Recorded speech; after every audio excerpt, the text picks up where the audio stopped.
오늘 주신 하나님의 말씀은 사도행전 19장 8절부터 12절까지 말씀.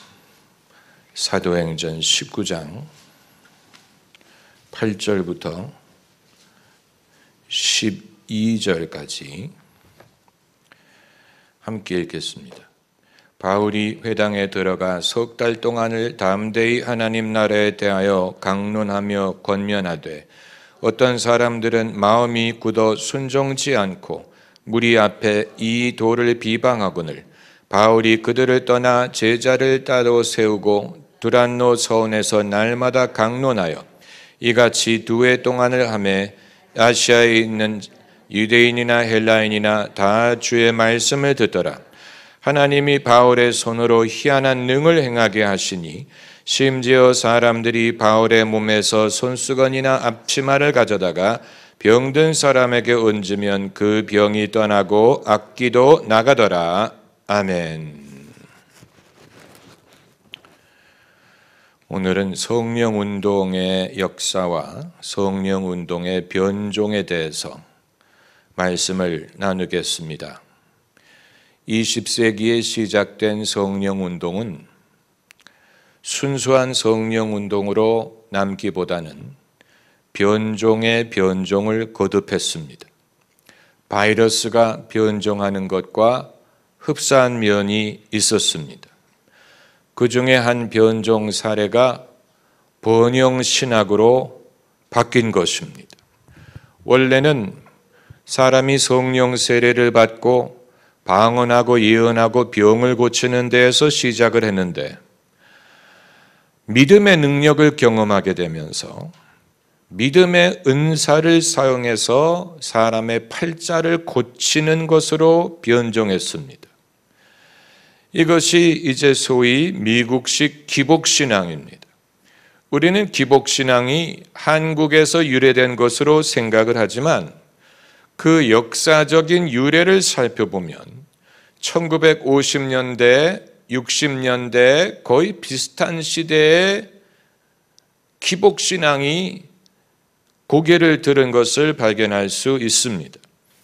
그래서 미국에서 대표적으로 이 번영신학을 가르친 인물이 오럴 로버츠 목사, 케네스 헤이건 목사, 그리고 그것이 한국으로 넘어와서는 여의도 순복음교회의 신학으로 자리를 잡았습니다.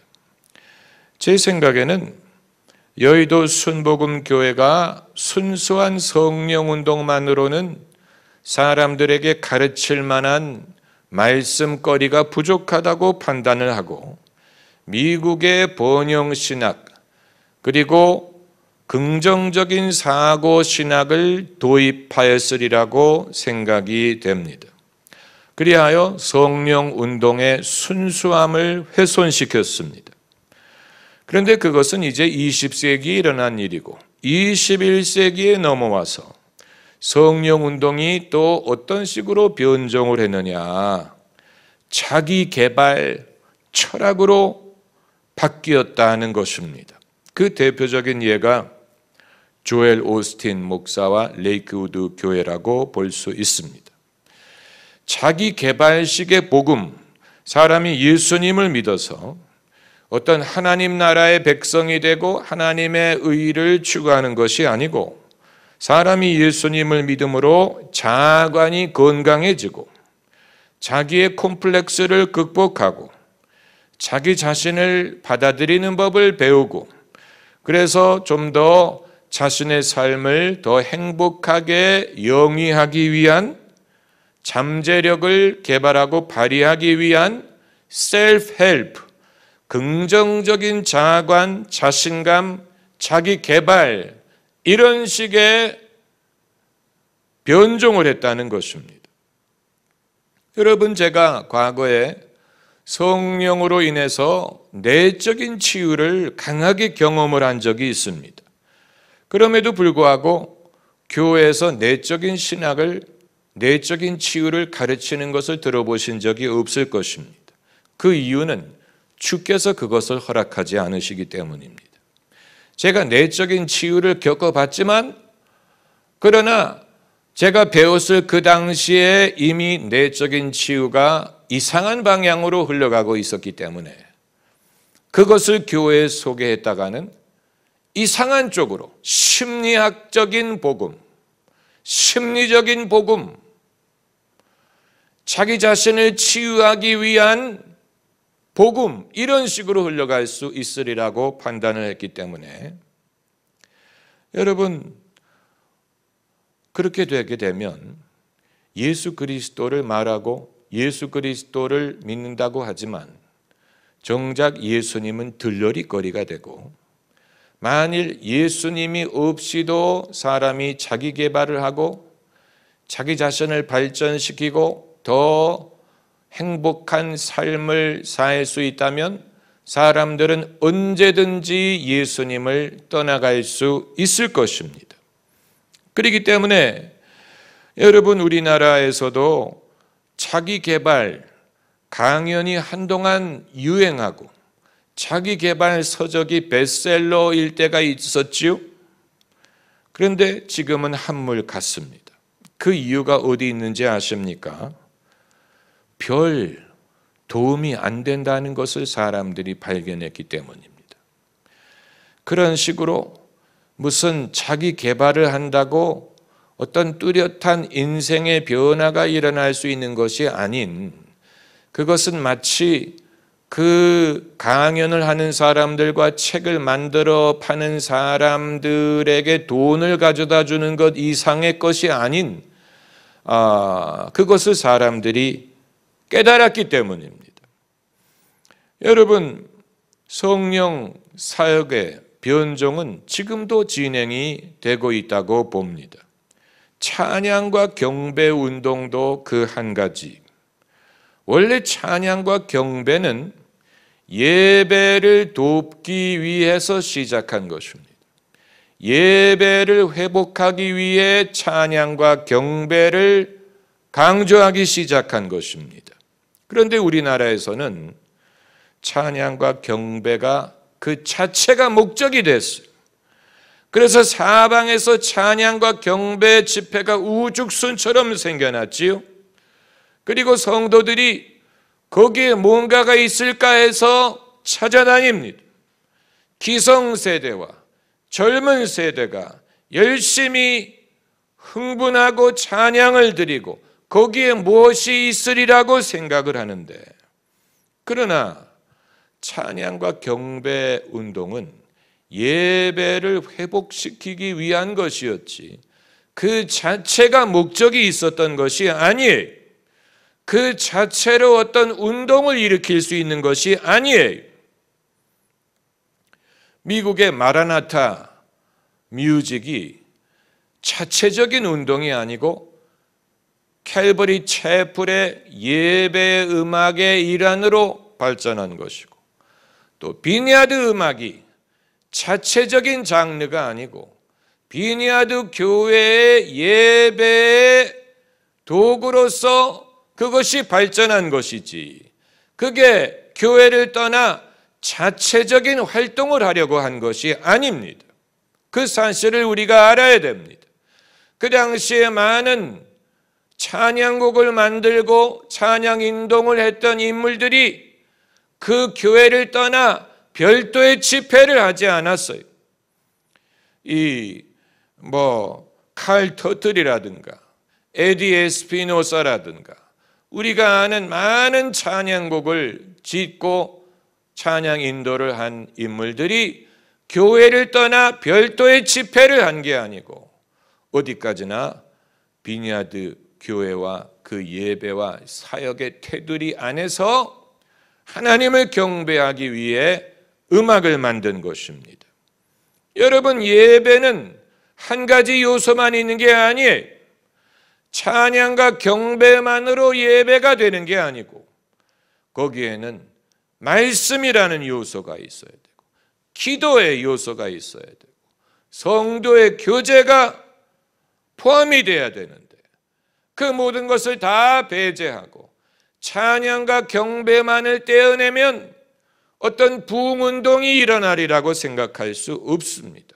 그건 마치 뭐 같으냐면 산타나라는 기타리스트를 여러분이 아십니까? 산타나라는 기타 연주자가 기타 연주는 뛰어나지만 목소리가 안 되기 때문에 산타나가 콘서트를 할 때 보면 이런 보컬리스트 저런 보컬리스트들을 데려다가 노래 부분을 떼우려고 하는 것과 같습니다.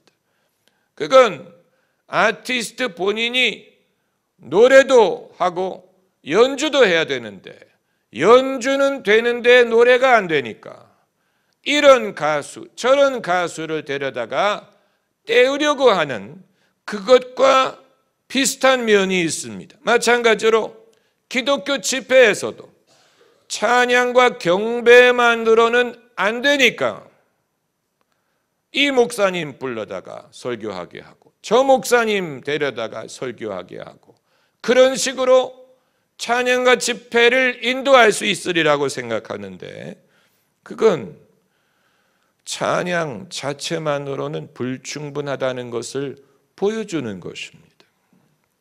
힐송도 마찬가지.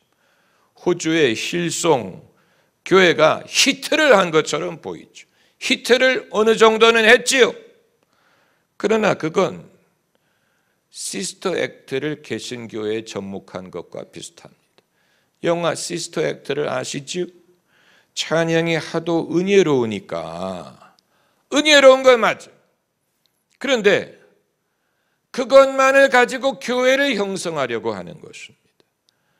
그것만으로는 여러분 교회의 본질이 될 수 없습니다. 시스터 액트만 가지고 교회를 만들 수 있겠어요? 그것도 하루 이틀이지. 어쩌다가 한번 그런 콘서트를 가서 은혜를 받을 수 있겠지만 허구한 날 시스터 액트가 무대에 올라가서 오 해피데이 허구한 날 한다고 생각을 해보세요. 그것만으로 교회가 성립될 수 있는 것은 아닙니다. 그건 마치 반찬만으로 식당을 운영하려고 하는 것과 같습니다. 반찬이라는 것은 어디까지나 식사의 테두리 안에 존재하는 것이지 반찬만 가지고 승부할 수 없어요. 반찬이라는 것은 밥, 국 이런 모두 식사의 일환으로 사람들이 그걸 먹기 위해서 가는 것이지 반찬만 가지고 식당을 운영할 수 없는 것과 마찬가지입니다. 그렇기 때문에 힐송이 이 시대에 인기를 끄는 것은 사실이지만 저는 거기에 어떤 선지자적인 목소리를 기대할 수 있는 것은 아니라고 생각하고 한 곳에서 성공을 거두었던 브랜드를 다른 곳에서도 그대로 재현해서 똑같은 결과를 얻을 수 있으리라고 생각하는 것이라고 저는 생각을 합니다. 마치 스타벅스처럼 맥도날드처럼 이 시대는 어느 한 브랜드가 한 나라에서 성공을 거두면 똑같은 방법을 다른 데 가져가면 똑같은 성과를 거두리라고 생각을 하는지 모르겠는데 언제부터 예수 그리스도의 교회가 그런 식의 브랜드 확장이 가능하게 됐다는 말인지 도대체 알 수가 없어요. 여러분 예루살렘 교회가 그렇게 부흥한 것을 그 모델을 안디옥에 재생했을 것 같습니까? 사마리아에 재생했을 것 같습니까? 사도 바울이 아시아와 유럽을 두루 다니면서 과거에 자기가 했던 방식을 되풀이했을 것 같습니까? 천만의 말씀. 우리가 성경에서 보는 바와 같이 고린도, 에베소, 갈라디아, 데살로니가, 로마 이 교회에 쓴 편지들을 보면 그 교회들이 각각 성격도 다르고 구성원도 다르고 어떤 경우에는 강조하는 메시지도 달랐다는 것을 알 수가 있습니다. 그러니까 사도 바울이 어떤 성공의 브랜드를 하나를 깨우쳐서 그것을 반복하는 방법으로 복음을 전한 것이 아니에요. 그 사실을 우리가 분명히 알아야 됩니다. 저희 교회를 처음 시작할 때 기억하는 분들 계실 것입니다. 19년 전에 저희 교회를 처음 시작할 때 주일 예배부터 시작한 것이 아니고 수요 성경 공부부터 시작을 하고, 그리고 금요 심야 기도회를 시작을 했죠.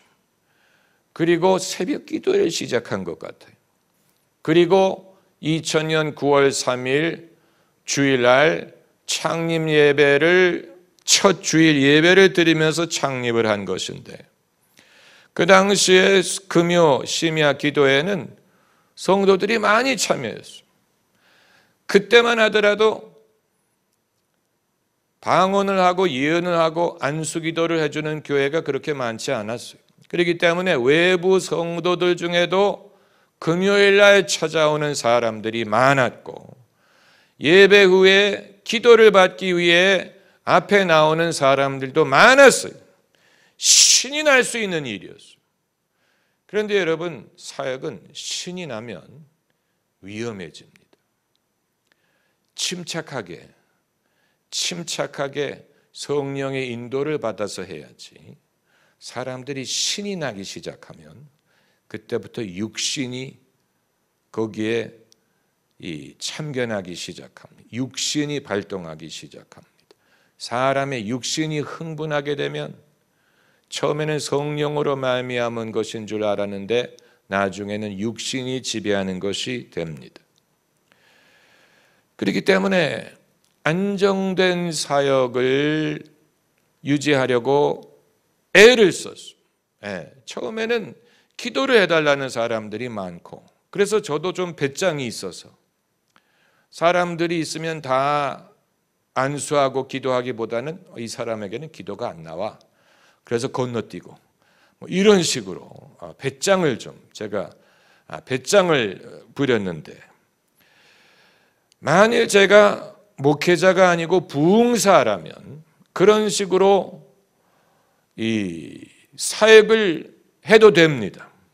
왜냐하면 그건 일회성이기 때문에, 부흥회 한 번 집회할 때에 주님이 은혜 주시는 대로 기도해주고 얼마든지 할 수 있습니다. 그러나 이건 부흥회가 아니고 목회이다 보니까 매 금요일마다 그런 식으로 사람들에게 안수기도를 해주는 것이, 저는 이게 성도들이 은혜를 사모하게 하는 것인지 저를 의존하게 하는 것인지 헷갈리기 시작했어요.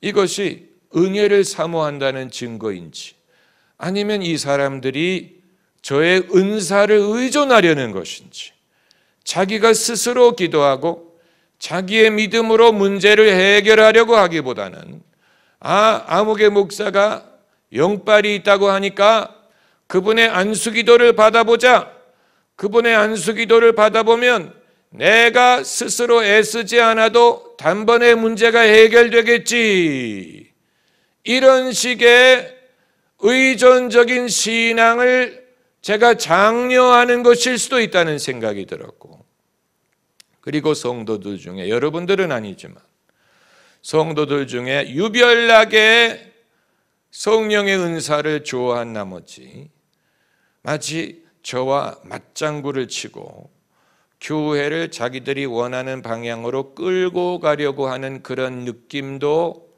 느낄 때가 있었습니다. 한 번은 어느 유명한 탤런트가 이제 조용히 교회, 굉장히 얌전한 분이었는데 이제 어느 날 예배 후에 그분이 안수기도를 받겠다고 나온 거예요. 그런데 그렇게 뜨겁게 안수기도가 된 것도 아니고 아무튼 의무적으로 기도를 해 주었어요. 그런데 그분을 데리고 왔던 분이 이제 마치 자기가 전도하려고 했던 사람이 드디어 담임 목사에게 안수기도를 청했다는 사실에 할렐루야 하면서 예배당을 나오길래, 아이고 놀렐루야, 본인의 볼렐루야예요. 그게 할렐루야를 말할 만한 일이 아니었어요. 예, 안수 기도를 받으러 나왔다고 무슨 할렐루야를 할 필요가 있어요? 그게 무슨 할렐루야감이? 그렇잖아요. 예, 그런 식으로 어떤 영적인 성과를 판단할 수 없습니다. 그런 식으로 뭐 누가 무슨 뭐 드디어 무슨 뭐 저는 그런 식의 은혜를 사람에게 주입시키려고 하는 방법이 옳다고 생각하지 않습니다. 제가 미국에서 이 독립 은사주의 교회를 다닐 때 그 예일 대학에 유학 온 일본인 학생이 있었어요. 그 박사 학위를 받으러 온 일본인 학생이 어떻게 이제 그 교회를 나오게 됐어요. 영어도 잘 못하고 어떻게 박사 학위를 하는지 알 수가 없어요. 그런데 이제 이 학생에게 성령 세례를 받게 하려고 그 주변에 그 학생을 데리고 오는 학생들은 이 사람에게 성령을 받게 하면 이제 큰 성과를 거둔다고 생각을 한 것 같아요. 그래가지고 어느 날 억지로 한 뭐 2, 3명, 5명이 달라붙어가지고 방언을 어떻게 해가지고 이제 받게 한 모양인데 저는 그걸 보고 뭐 그렇게 방언을 힘들게 받게 만들어서 어떤 성과가 있다는 얘기인지, 그래서 그 사람이 뭐 일본으로 돌아가서 무슨 부흥사가 된다는 얘기인지, 그러니까 은혜를 받도록 돕는 것은 좋은 일이지만 그런 식으로 억지로 받게 한다고 어떤 현저한 변화가 일어나기를 기대할 수는 없습니다. 은혜는 그러니까 여기에 이제 우리가 분별해야 될 경계선이 있는 것입니다. 어디서부터가 인위적으로 사람의 노력으로 억지로 은혜를 주입하는 것이고 어느 부분까지가 그 사람이 은혜를 사모하도록 돕는 것인지, 그 경계선이 모호할 수는 있습니다만은, 그러나 분명한 것은 사람이 애쓰고 힘쓰지 않는데도 하나님이 주시는 은혜로 말미암아 은혜를 받을 때, 그때는 이게 정말로 주님이 하시는 일이구나 하는 것을 알 수가 있고, 그게 아니고 사람의 사람이 미련을 버리지 못해서 억지로 어떻게 해서든지 은혜를 받게 하려고 애를 쓴다면, 그래서 어떤 은사를 받을 수도 있고 그럴 수 있지만, 그러나 과연 그 사람의 신앙에 얼마만큼의 도움을 줄 것인지는 그건 불확실한 것입니다. 불확실한 것이죠. 그 사람의 신앙에 과연 얼마만큼의 변화가 일어나는 것인지. 한 번은 주일 예배 후에 어떤 젊은이가 기도를 받으러 나왔어요. 평소에 기도를 청할 그런 젊은이가 아닌데 기도를 받으러 나왔어요. 그런데 기도를 받으러 앉아있은 그 순간부터 벌써 성령의 감동으로 부들부들 떨고 있더라고요. 이렇게 보면 알죠. 벌써 성령의 감동이 임하고 있다는, 부들부들 떨고 있으니까. 그래서 제가 손을 얹자마자 눈물이 터지고 방언이 터지면서 아주 강력하게 성령을 받았어요. 그러니까 그런 경우에는 누가 강요한 것도 아니고, 누가 무슨 방언하라고 강요한 것도 아니고, 방언을 하게 하려고 뭐 사람들이 달라붙어 가지고 뭐 누구는 얼굴을 붙잡고 누구는 턱을 붙잡고 뭐 턱을 붙잡고 막 방언하잖아요. 막 방언하라고 사람의 턱을 붙잡고 그런 식으로 합니다. 턱에서 그게 방언이 나오라고. 여러분 보면 그런 거 보고 웃으면 안 되지만 어떤 경우에는 코믹하게 보이죠. 얼마나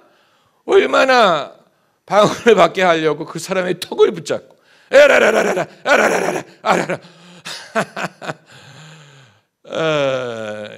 방언을 하는 게 그렇게 어려우리라고 저는 생각하지 않아요.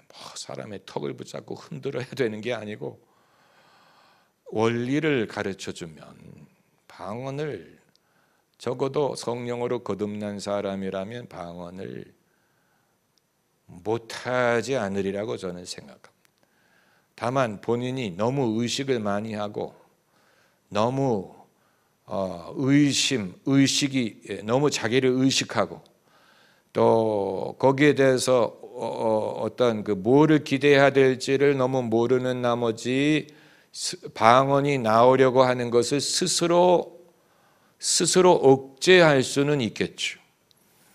그러나 예수 그리스도를 믿고 거듭난 사람이라면 누구든지 성령이 말하게 하시는 대로 방언을 할 수 있다고 저는 보고, 다만 강요를 하게 되면 그 사람이 의심을 할 것입니다. 강요를 하면 이건 내가 강요에 의해서 한 것이라고 생각을 할 수 있기 때문에 받았다고 할지라도 의심을 할 수는 있어요. 저는 여러분 모두가 성경 말씀 그대로의 성경 말씀에 이 성령의 은사에 대한 이 교과서가 고린도 전서 12장과 14장 아닙니까? 14장에 나는 너희가 다 예언하기를 원하노라. 아주 분명한 말씀을 해. 너희가 모두 다 예언하기를 원하노라. 왜냐하면 방언은 자기의 덕을 세우지만 예언은 교회의 덕을 세우느니라. 그래서 예언하기를 힘쓰라. 난 너희가 다 예언하기를 원하노라. 예언이 교회의 덕을 세운다고 했어요. 제가 참 부러워하는 교회는 교회에 기도를 해줄 수 있는 사람들이 충분히 훈련이 돼서 기도받기를 원하는 사람이 앞에 나올 때 여러 기도의 용사들이 있어서 목회자가 그 일을 하는 게 아니고 기도의 용사들이 준비가 돼서 차분하게 그 사람 손을 붙잡고 성령의 인도를 받아서 기도를 해줄 수 있는 준비가 되어 있는 교회, 그런 교회가 저는 참 대한민국에서는 그런 교회를 찾기가 어려워요. 그 이유는 교육자와 성도들 둘 다 못됐기 때문에 그래요. 목회자는 목회자대로 자기 대신에 다른 사람이 성도들을 위해 예언하는 것을 극도로 경계하기 때문이고, 성도들은 성도들대로 기름 부음을 받은 주의 종 이외에 다른 누가 나를 위해 예언을 할 수 있으랴라고 멸시를 하고 인정을 하려고 하지 않기 때문에 둘 다 안 되는 거예요. 목회자도 허용하지 않고 성도들도 허용하지 않아. 그렇기 때문에 기도를 받으려는 사람을 위해 기도해 줄 일꾼을 키우기가 어려워요. 그러나 외국에서는 필리핀 사람, 한국에 와 있는 필리핀 교회를 가보니까 예배 후에 곧바로 집에 가지 않고 서로 기도해주고 서로 붙잡고 손 얹고 기도하고 얼마나 그걸 잘하는지 몰라요. 필리핀 사람들. 저는 그 이유가 어디에 있을까를 곰곰이 생각을 하는데, 문화적인 이유예요. 문화적인 이유. 필리핀의 개신교인들은 서양에서 곧 기독교를 직접적으로 받았기 때문에 서양 사람들이 하는 방식을 그냥 그대로 배운 거예요. 그래서 서로 기도할 수 있다, 서로 기도해라 하면 그냥 그대로 해. 그러나 대한민국 사람들은 기독교가 들어온 지 140년이 되면서 그동안에 고착된 그 사고방식, 보수적인 사고방식, 전통, 명분 이런 걸 너무 따지기 때문에 어떤 새로운 성령의 사역을 수용하기가 어려운 것입니다. 그렇기 때문에 목사들도 기도해 줄 수 있는 훈련된 사람을 키우려고 하지 않고, 성도들도 주의 종 이후에 누가 나를 위해 손을 얹고 기도해 줄 수 있으랴. 목사만 찾아가네. 목사에게만 기도를 받으려고 하지. 목사보다도 더 기도를 잘해줄 수 있는 사람이 있으리라고는 생각을 안 하는 목사들은 기도를 해주려고 하지 않습니다. 왜냐하면 바쁘고 이미 지쳤고, 성도가 와서 목사님 그래서요 제가 시어머니가 어떻게 해가지고 제가 어떻게 했었는데, 그러면 벌써부터 얼굴에 신경질을 내시죠. 목사님 듣기 싫다는 거예요. 그 얘기하려고 왔으면 오지 말라는 거예요. 나는 바쁘고 당신의 사연을 들을 여유가 없다. 목사님들이 들어줄 리가 만무하죠. 어떻게 모든 성도들의 사연을 들어주겠어요. 그리고 전부 다 나쁜 이유에 전부 다 내가 요즘에 우울하고 잠을 못 자고 애가 가출을 했고 전부 다 나쁜 소식, 전부 다 듣기 싫은 얘기만 하지. 어느 누구도 목사님 할렐루야 제가 복권에 당첨이 돼서 절반을 목사님께 드리려고 그럼, 이런 말하는 사람은 눈을 씻고 봐도 없어요. 어느 누구도 줄을 서가지고 목사님 제가 이번에 갯돈을 받았는데요 목사님께 드리라고 하나님이 말씀하셔서 이렇게 가져와, 이런 사람은 없고 갯돈을 떼었다고 무슨 기도해달라 이런 사람들만 있어요. 하나도 즐겁지 않아. 전부 다 무슨 인생의 괴로움과 무슨 기도해달라는. 목사가 그렇게 기도해 줄 수 있는 사람의 숫자가 한계가 있죠. 자기 일처럼 어떻게. 그렇기 때문에 기도해 줄 수 있는 사람들을 많이 훈련을 시키면 그 사람들은요 자기가 주님을 위해 그런 일을 할 수 있다는 그 자체만으로 즐겁기 때문에 신이 나서 기도를 해줘.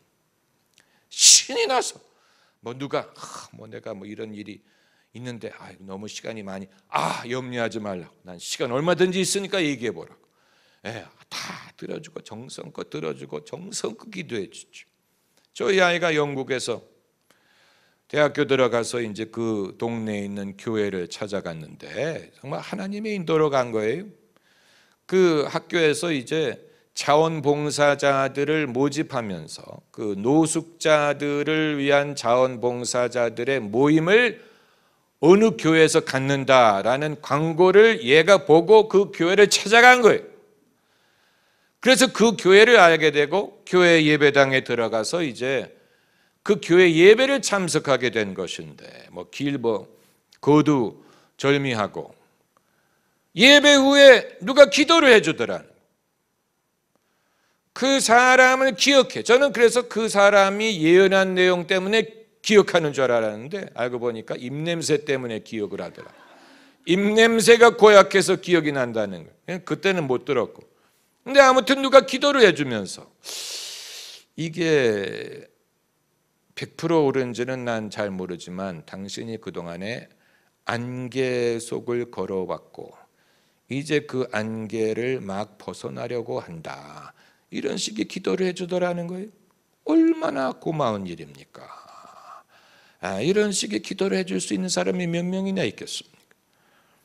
그러니까 그 기도해 준 분은 목회자가 아니고 기도의 훈련을 받은 사람이 성도들을 섬기는 것입니다. 성령의 은사가 이처럼 귀중합니다. 나는 너희가 다 예언하기를 원하노라 라고 사도 바울이 말한 이유가 있어요. 그냥 그가 괜히 말한 게 아니에요. 왜냐하면 예언은 교회에 덕을 끼치느니라.